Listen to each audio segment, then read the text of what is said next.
నిన్నటినే election commission ఆదేశాల మేరకు పల్నాడు జిల్లా కలెక్టర్గా నేను ఛార్జ్ తీసుకోవడం జరిగింది. కొంచెం ప్రత్యేకమైన కండిషన్స్లో ఇక్కడ రావడం మీ అందరికీ తెలిసిన విషయమే.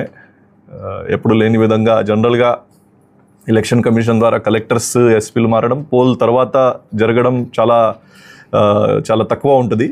బట్ మన జిల్లాలో ఈ పోస్ట్ పోల్ వైలెన్స్ కొంచెం ఎక్కువ జరగడం వల్ల ఎలక్షన్ కమిషన్ కొంచెం సీరియస్గా తీసుకొని నాకు ఇక్కడ పోస్టింగ్ ఇవ్వడం జరిగింది. సో దాని మేరకు మనకి ఉన్నటువంటి ప్రత్యేకమైన పని ఇప్పుడు కౌంటింగ్ సజాబ్గా నిర్వహించడము, పీస్ఫుల్గా కౌంటింగ్ పూర్తి చేయడము, కౌంటింగ్ తర్వాత కూడా ఎక్కడ అవాంఛనీయ ఘటనలు జరగకుండా చూడడము. డిస్ట్రిక్ట్ అడ్మినిస్ట్రేషన్, పోలీస్ అడ్మినిస్ట్రేషన్ అందరూ కలిసి ఈ పని చేయాల్సిన అవసరం ఉంటుంది. ఇప్పుడు సరదాగా ఒక విషయం చెప్పాలంటే, గతంలో కూడా నేను ఉమ్మడి గుంటూరు జిల్లాలో పని చేసి ఉన్నాను. అప్పుడు కూడా గుంటూరు మున్సిపల్ కమిషనర్గా వచ్చినప్పుడు ప్రత్యేకమైన కండిషన్స్లోనే రావడం జరిగింది.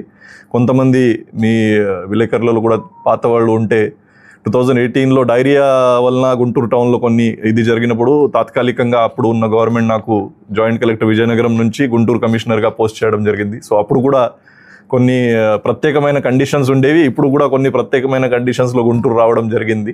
సో ఒక సామ్యం ఈ రెండు ఘటనలో ఉంది.